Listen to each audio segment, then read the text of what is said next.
They said it was like a miracle getting adopted at my age.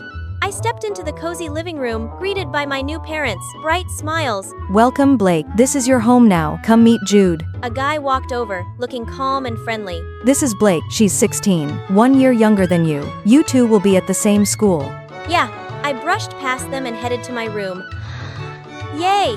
New family. They seem nice, but was I? That night, I couldn't sleep. Feeling too safe just made me nervous. I made my way to the kitchen to soothe my dry, scratchy throat and accidentally overheard them talking. She got expelled from her old school. Expelled? She's been through a lot. Keep an eye on her, Jude. I got it. I rolled my eyes and backed away before hearing more about my past. Of course, they'd send their golden boy to babysit me. Not that it mattered. I'd just make myself invisible anyway. Walking the school halls on my first day, I saw posters everywhere of some fancy-looking girl. I met her not long after. Vote for Sadie. Okay, my lovely friends. Of course! Awesome. I think my dad's buying everyone Disney World tickets if I win. People didn't just like her, they worshipped her. Hey you. Yeah, you new kid. Yeah. Vote for me, cutie. I'll fight for everyone's rights when I'm president. I dipped out before the crowd could start worshipping her again. Sweet cheese and crackers. That was so dumb and noisy. For a week, I stayed in a corner of the classroom, keeping my head down. Still, I could feel Jude's eyes on me wherever I went. It felt like being a little sister protected by her big brother. Wonderful, right? Nope. Then came Monday. I had found this hidden spot in the storage room to nap, but my sleep got wrecked by a racket outside. That's weird. I cracked the door open and boom! A whole bullying scene. A group of girls had cornered a younger kid who was bawling her eyes out. Help me. Not my problem, but you all look pathetic. That was it. One sentence, one death stare, and they actually backed off. I slammed the door before the girl could even whisper thanks. I wasn't about to get involved, but of course, someone filmed it and posted it online. A mysterious new girl shuts down bullies with one look. Comments blew up, memes popped up, edits everywhere. They called it the Blake effect. I called it a whole lot of trouble. After that, people started sitting closer to me, copying how I stared, fangirling over how cool I was. I never wanted to be a hero. I just wanted peace. Even worse, Sadie's Vote for Your Queen posters started vanishing. In their place were posters of me. Be like Blake, unbothered, unbent, unstoppable. So you had a plan all along with that whole I don't care act, huh? Oog, seriously, what a joke. I couldn't care less about their stupid student council anyway. From that day on, another pair of eyes was glued to me everywhere I went. Sadie's. She stared at me across the cafeteria, clutching her fork like she was about to snap it in half, but I just ignored her. Sometimes silence gets you more attention, sis. He sat next to me, casually munching away. I couldn't tell if he was teasing or warning me. The next morning, Sadie rolled up with her little posse. You got kicked out of your old school, and we know why. Jude jumped in front of me. What do you want? We're just here to expose her. Blake's playing different, just for clout. I walked back to class while Jude stayed, trying to hold them off. They could hate me all they wanted as long as they stayed away. Blake messed with the girl's head so bad, she needed therapy. And we thought she was cool and sweet. What a joke. Is it true? Does it matter? I want to know. I ignored Jude. I just wanted to be left alone. Lately, way too many people had been barging into my life, but they wouldn't leave me alone. Every morning, my locker somehow accidentally jammed. My desk was always covered in red ink scribbles. Sometimes I even dragged it out to the middle of the schoolyard. Let me give you a hand. Are you helping? 'Cause Mom and Dad told you to babysit me? Not exactly. I think. Well, Jude was a weird one. Sometimes it actually felt like having a real brother, but I didn't want to get close to anyone. My backpack got soaked in juice twice. Sometimes it got stuffed full of trash paper. Honestly, getting expelled sounded easier than dealing with this nonsense. After school that day, I spotted Dude waiting at the gate. I rushed past him, hoping he wouldn't notice. Want to head home together? He walked alongside me like it was the most natural thing in the world, like we'd been doing this for years. You don't have to pretend none of this bothers you. I know what they're doing. So what? Let them. It's not just random. Sadie's behind it. She told me exactly what to do and how to make it look like an accident. Why are you telling me this? So you know you're not alone. I'm here to protect you. I'm gathering proof to take to the principal. People need to see the real Sadie. But I had my own plan. If she wanted to play games, I had a way more fun one. Sadie ended up becoming student council president a lot faster than expected. The whole room exploded with cheers. They called her the face of girl power, a born leader, all that glittery junk Sadie lived for. I was there too, clapping louder than anyone. Sadie looked at me, suspicious. I never smiled, but today I smiled right at her. She didn't know the next time she got on stage she'd be crying. I started slipping comments into the group chat under a fake name. Sadie is exactly what this school needs. She could totally be the face of our school. Like a domino effect, everyone jumped in, hyping her up like she was the second coming of Taylor Swift. Sadie strutted around school like a queen, way too busy polishing her image to bother bullying me. What she didn't see was that the higher she climbed, the harder she'd fall. Then I dropped the final bait. Didn't Sadie do charity work last year too? What an angel! All I had to do was wait for the bait to work, and Sadie did exactly what I was counting on. She photoshopped herself into a charity event she'd never even attended just to prove she was there, and posted it with the caption, "Serving the community with love." Honestly, I didn't back her into a corner. She walked straight into it herself. One day before, Sadie was supposed to represent our school at the citywide model student competition. Everything crashed down. The evidence dropped. She faked the charity photo. There was no event. And worst of all, proof she had ordered other students to bully me, thanks to the receipts I got from Jude. Make it look like an accident, okay? If you humiliate Blake, I'll get you into the yearbook club. The teachers found out, and now that was the real problem. Sadie got summoned to the principal's office. As we crossed paths in the hallway, she was too freaked out to even see me. Checkmate, Sadie! You didn't have to destroy her like that. She did it to herself. I just let what was gonna happen happen. I stared at him. At first, I was ready to pop off, but something in his eyes made me stop. He wasn't angry, he was disappointed. You're acting like the villain. That stuck with me. I couldn't sleep all night. What did Jude expect from me anyway? The next morning, I marched right up to the podium in the school courtyard. I never thought I'd stand here. I'd always wanted to stay invisible, but today, maybe a small part of me wanted them to see me. I'm the one who spread the charity rumor about Sadie. It was my plan, just like what I did back at my old school, the thing that got me expelled. That's it, I confessed. I was about to step down from the stage when Jude grabbed my arm. But everything Sadie did to Blake, that's real. The fake photos are also real. You all saw it yourselves. And back at Blake's old school, that girl bullied a bunch of people. Blake called her out. She only broke down because she lost her power, not because Blake did anything to her. You all only heard half the story, and Blake never bothered explaining. I didn't stick around to see their reactions. All I knew was this time, I didn't get expelled, and no one whispered behind my back. Things had changed, and I owed Jude a big fat thank you.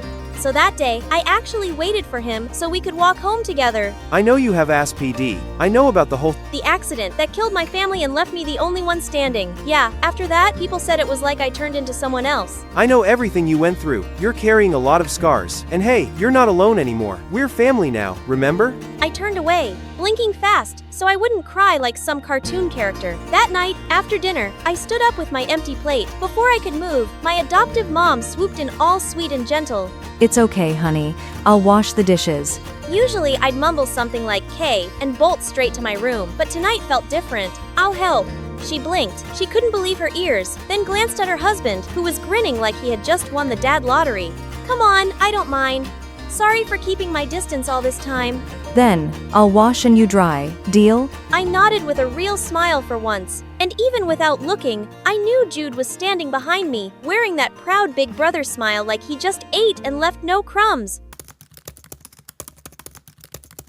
Hi, I'm Natalie, and I'm the only child of a rich couple of tech entrepreneurs. They developed some apps that became super popular overnight, and they became millionaires. Sounds cool, right? Well, it wasn't that great for me. But before we continue the story, please like and subscribe. My parents were always working or traveling, so I hardly ever saw them. I was practically raised by my nanny, and my best friend was my chauffeur, Thomas. I really wanted to have friends my age to play with, so when I was 5 and starting school, I was thrilled. I put on my new uniform and cleaned my thick glasses. Oh yeah, I have a huge eyesight problem. I'm almost blind without them. When we arrived, I noticed that everyone in the parking lot was looking at me. Just then, I spotted a girl my age standing close by and saw that she was wearing the exact same shoes as me. I walked up to her excitedly and put my foot next to hers. Look, we have the same shoes. We could be best friends. The girl stomped on my foot. Don't think you'll be popular here just because you came in a fancy car? 4 eyes. But I didn't ask and I don't care. Don't talk to me. And with that, she flicked her hair and left, and her minions followed. I soon discovered that her name was Cynthia, and she was in my class. She told everyone I was a loser who'd begged to be her best friend, and I instantly became a laughingstock. For the next few years, I just kept my head down and ate my lunch alone in the janitor's closet. In the 2nd grade, I saw a sign-up sheet on the board for dance auditions. I'd been having dance lessons at home since I was a kid, and I loved it, so I immediately put my name down. But just then, I heard Cynthia laughing behind me. There's no place for you here. Only talented dancers can join the class. The ones who don't wear stupid glasses. I was so tired of her walking all over me.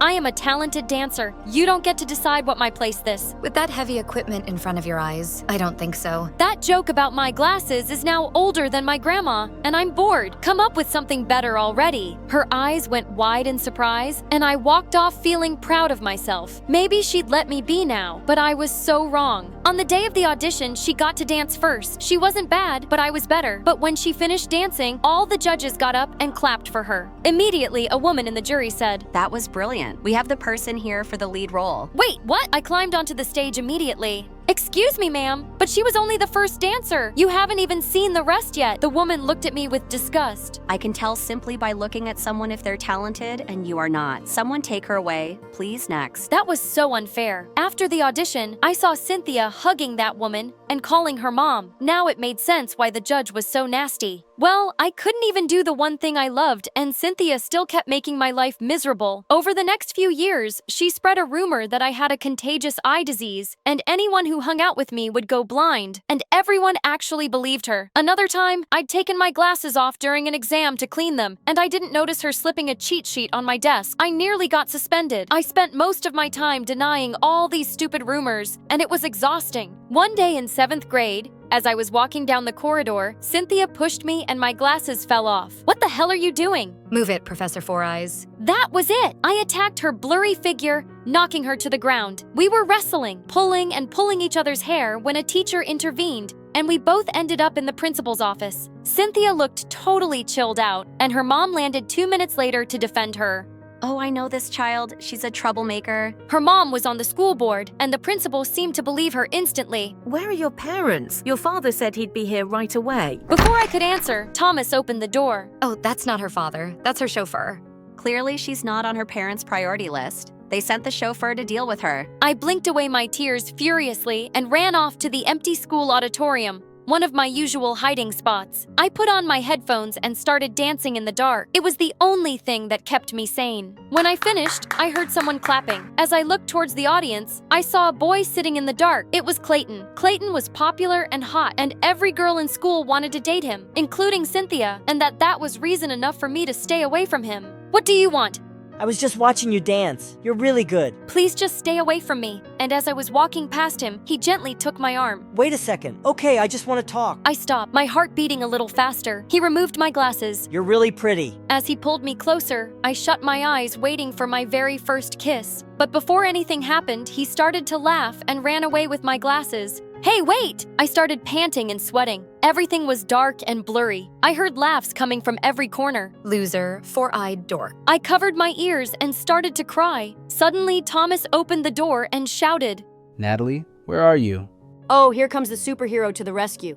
Or should we say super chauffeur? Cynthia and her tribe skipped out laughing as Thomas took my hand and then drove me home. I didn't go to school for a few days and stayed in bed, but the more I thought about it, the angrier I felt. I was alone and my parents weren't going to come bail me out. I had to stand up for myself. It was the only way to deal with these bullies. But when I went back to school, suddenly everyone and everything had changed. Cynthia ran towards me and hugged me like a best friend. My Nat, we were so worried about you. "Yes. Where have you been? We missed you." Even Clayton was there smiling at me. What on earth was happening? "What are you up to? Don't touch me." And then I heard a voice behind me. It was my mom. "Natalie, what are you doing?" "What am I doing? What are you doing here?" Nat, how come you never told us that your mother is the founder of the most successful fashion app in the world? She just gave us a ton of discount coupons for the most awesome brands. And why did I need to tell you that I don't even use it? You're hilarious, Nat. That's why we're best friends. No, we're not. You're a psycho. "Natalie, you're being so rude. I didn't teach you those manners." You're right. You didn't teach me any manners. You didn't teach me anything. So go back to making your apps, Mom, and take these psychos with you. Well, maybe having a famous mom would finally help get Cynthia off my back, but that was wishful thinking. Because from that day on, I not only had to deal with her at school, but also in my own home. Since Cynthia had convinced my mother that we were best friends, Mom had a brilliant idea of inviting her home every day and to come with me in the limo. But one day, just when I was at the edge of losing my mind, something unexpected happened. As I was coming out of class, I saw Cynthia and her mom arguing. You need to train for nationals, Cynthia. You seem really distracted. Don't worry, Mom. I'm practicing at the studio every day. I know how important the competition is. Okay, just checking. You have to win every competition to get a university scholarship. Your stupid father has left me with no money, and you have to go to Juilliard. It's important for my reputation. I know, Mom. I realized Cynthia had been lying to her mom about going for practice because she was always at my place. Now is my chance to get rid of her once and for all. That afternoon, when Cynthia was at my place as usual, I stole her cell phone, took her mom's number, and called her, acting as a secretary from the dance studio. Hi, I wanted to tell you that your daughter had an accident at the studio and you're her emergency contact. Can you please come over immediately? Oh my God, is she okay? Yes, she's fine, but she's asking for you. I'm sending you the address. I'll be right there. Okay, that was a bit dramatic, I know.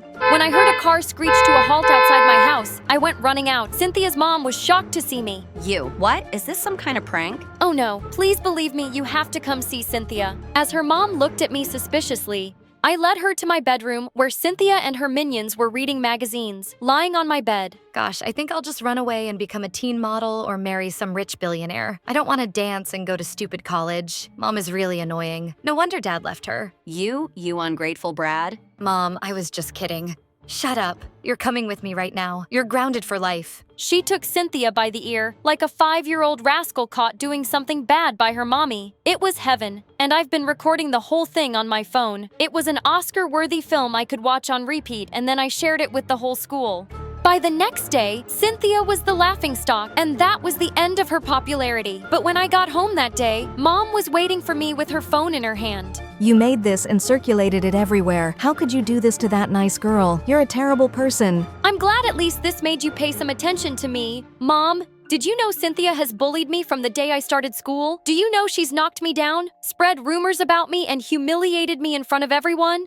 You wouldn't know because you were never here. Her mom always came to defend her, but mine never showed up for me. I'm sorry, Natalie. I didn't know I was so busy all these years to build a great future for you. This app, this company, this money, it's all yours. Well, you know what, Mom? I always thought I was angry at you for never having any time for me. But now I think what's been bothering me all along is that I'll grow up to run your company one day, and I'll become someone like you. And I don't want to be like you. I don't want to ignore the people who love me the most for some company or money. Oh, I didn't know you hated me this much. Mom, I don't hate you. I hate the fact that I might turn out to be a mother like you. Please forgive me. Please give me a chance. I wasn't ready to forgive her right away, and I didn't talk to her for months, but it seems like my words had really moved her, and she kept trying to make up for all the lost time. And eventually I decided to give her a chance again.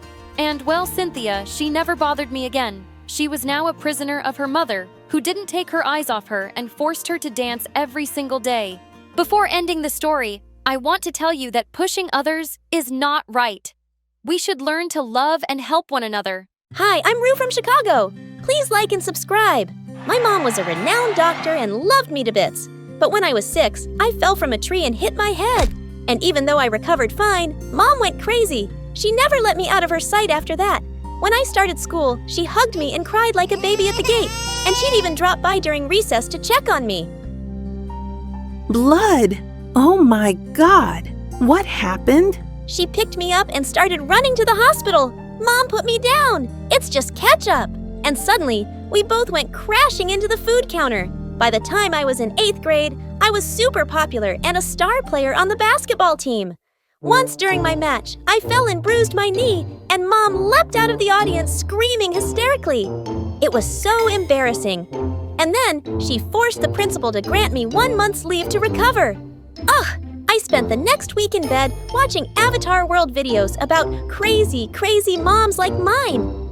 But a few days later, it was my friend's birthday party, and I felt well enough to sneak out. But just as I was about to kiss this cute guy there, Mom barged in and smashed the music system. That music's loud enough to hurt my baby's ears.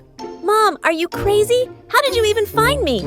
Apparently, she had a tracker installed in my phone to always know my location. On the way home, we had a huge argument. If you ever do something like that again, I'm gonna leave for good and I'll throw away my phone. Mom, you won't be able to find me. And surprisingly, that worked. She kinda backed off, and I was relieved to be back at school soon. Guys, I'm back! I was hoping for an awesome welcome, but to my surprise, no one bothered to say hi. And just as I was about to sit, someone pulled my seat and I fell on my butt. You can't sit there. It's Sally's seat. Wait, what? This is my seat. And who's frickin' Sally anyway? Me, I'm Sally. And you are? I turned around to see a tall blonde girl offering me a hand. I'm Rue, and I think you're new because I've never... Oh, Rue! The one with the crazy mom. It's nice to finally meet you. I just joined this month and it's okay. You can take this seat. She smiled and went to another seat, and all the kids followed her. What the heck? A new girl had taken my place while I was gone for just a month. After that, I noticed how everyone was just too pleased by her. Even the teachers.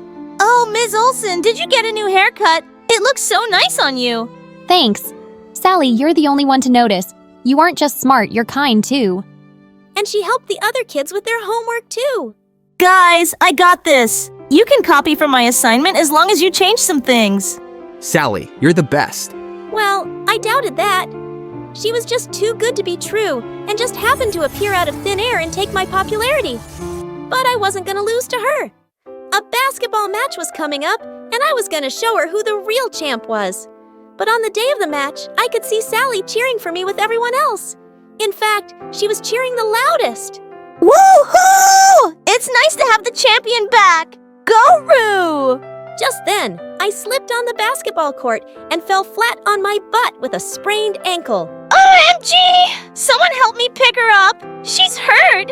Sally made me lean on her and took me to the nurse's room. She stayed with me the whole time the nurse attended to me, and I was beginning to think I'd misjudged her. She really was quite nice. Later, when I reached home, Mom came running and hugged me tight. Oh my God! Are you okay?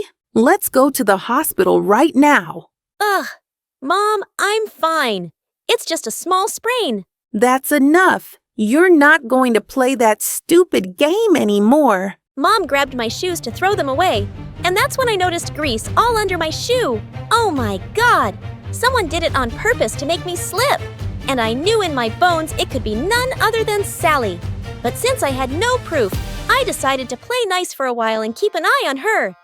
A few days later, there was a big selection quiz for the nationals team, and I saw Sally mixing something in the free juices for all the contestants. Minutes later, the kids were clutching their tummies and running in and out of the bathroom. Ah, that evil witch! Of course she was selected for the finals! But I knew what she had done and decided to confront her. I followed her to the girls' washroom and pushed her to the wall. I'm not fooled by you, Sally. I know what you did there. I saw you mixing something. Oh, Rue! What's wrong with you? Why are you hitting me? And saying that, she slapped her own face really hard and started crying loudly. What? Suddenly, some girls came out of the washroom cubicles and pushed me aside. Gosh, Rue, look at her face. You slapped her so hard it's all red. We're going to tell the principal that you're bullying Sally. No! Don't do that! I don't want to cause trouble. We should give Rue a chance to fix this. If she says sorry to me, I'll let it go this time. What? The freaking frogs! Me say sorry to her? Ugh, no way! I pushed her harder this time and stormed out of there. But now I knew she was a cunning fox, and I had to play smarter than her. Soon, the elections for the new school president were announced, and I was super excited to participate. But guess who else was running for president? Sally! She already had loads of kids working for her campaign and making her posters. One day, while I was in the library working on mine, I heard some noises.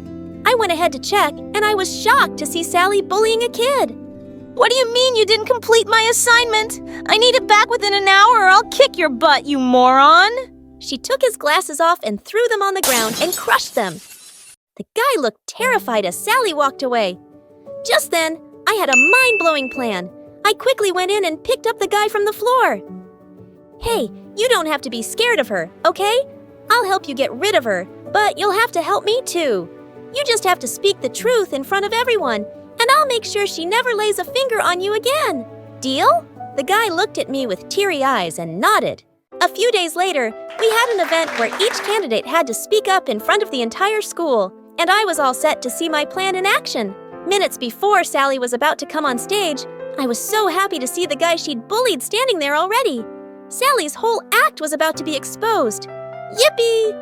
I need to tell you all something. One of the candidates here is a chameleon who pretends to be your friend, but in reality, she's a bully. And saying that, he pointed at me. What in the father frickin' world?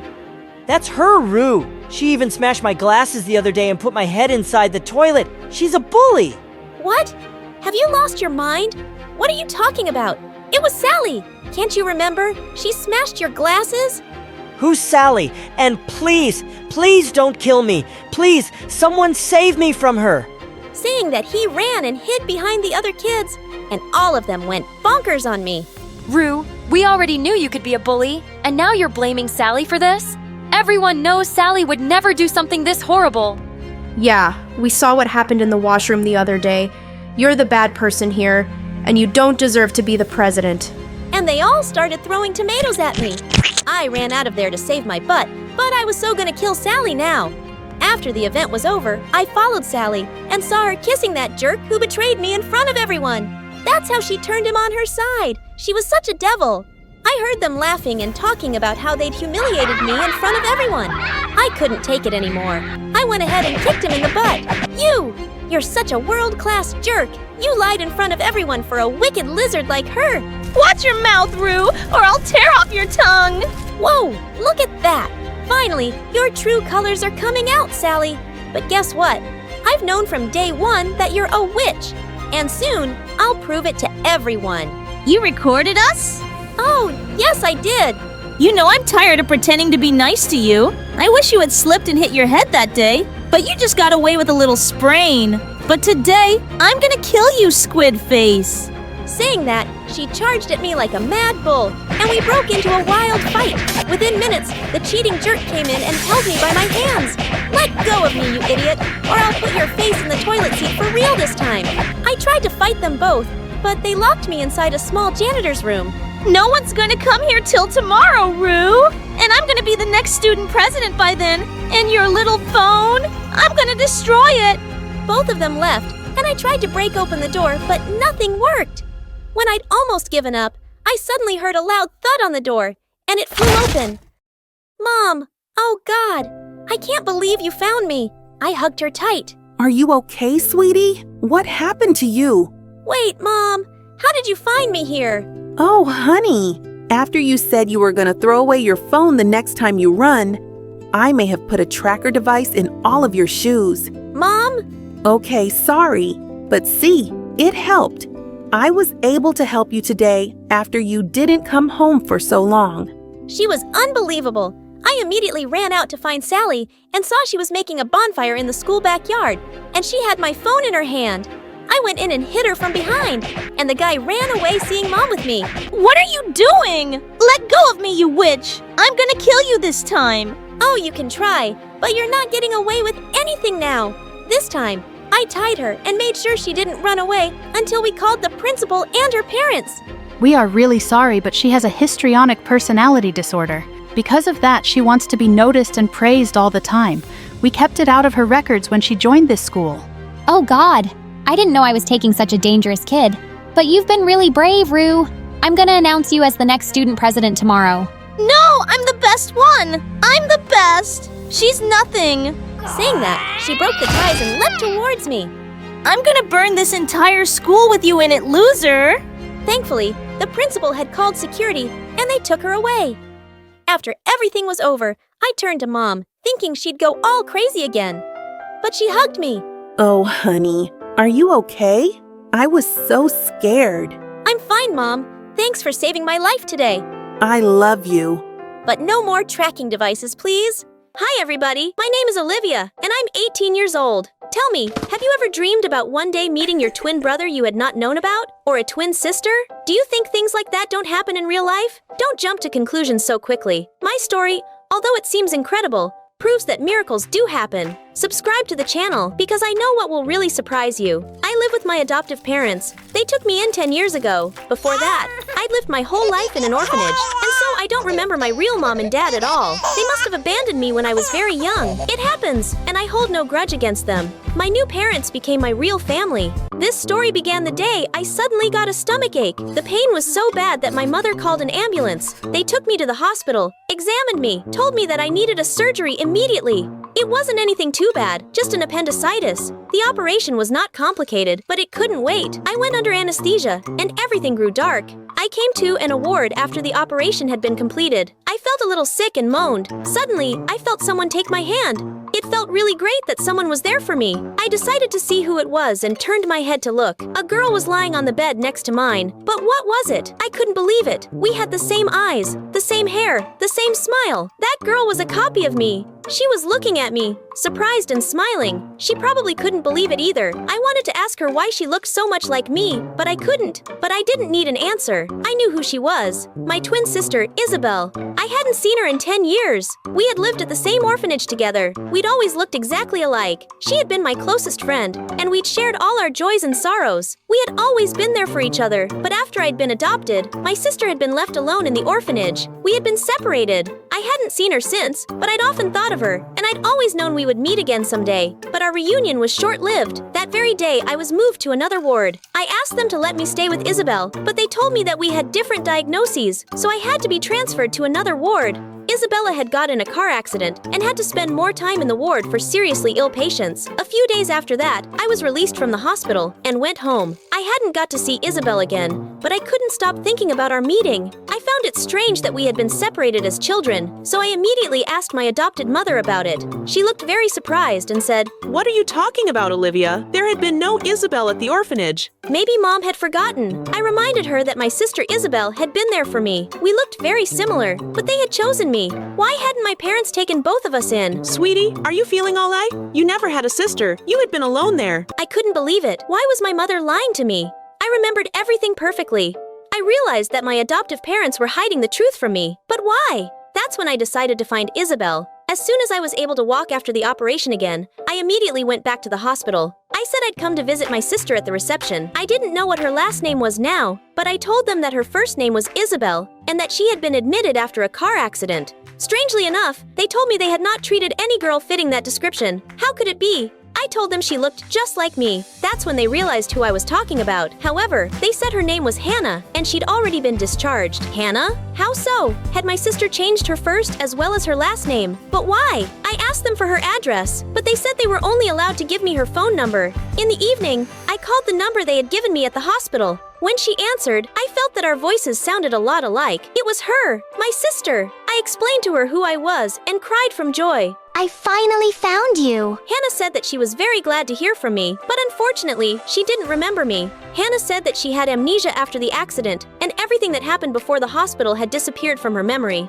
Then, I have a lot to tell you about. Let's meet up. We met the next day, and I immediately hugged my sister. Hannah was, of course, quite taken aback. After all, she didn't remember me, and so I was a complete stranger to her at that moment. But I started telling her about our childhood at the orphanage and how close we used to be. Can't you see how similar we look? That's because we're sisters. Since then, my sister and I saw each other a lot. Of course, we were family, but 10 years had passed, and each of us had different parents named. Now she couldn't just move in with me, or I with her. I hadn't told my adoptive parents anything yet. I still didn't understand why they were lying to me by not admitting that I had a sister. But Hannah told her parents about me, and they wanted to meet me. So one night, I went to their house for dinner. When Hannah's mom and dad saw me, they were very surprised. Of course, I've heard that everyone in the world has a double somewhere, but to see it with my own eyes. Unbelievable. I was not surprising since we were twin sisters. But Hannah's parents laughed all of a sudden and said, "You was wrong." Hannah didn't have a sister and never had. Moreover, they claimed that they were my sister's biological parents and had never adopted her. It was simply impossible. That's when I realized that Hannah's parents were hiding something as well. They were lying to the both of us. But what was going on? Why were they keeping the truth from us? And then I realized how to get to the bottom of it all. The following day, we met up with my twin, went to a clinic, and did a DNA test to prove we were related. Hannah agreed that it was a good decision, and I was very happy that she was so supportive. We took the test and were told the results would be ready in a few days. We spent the whole time impatiently waiting for the confirmation that we were sisters, and then someone would have some explaining to do. Our parents, who didn't want to tell us the truth, I went to see Hannah every day, and we talked a lot.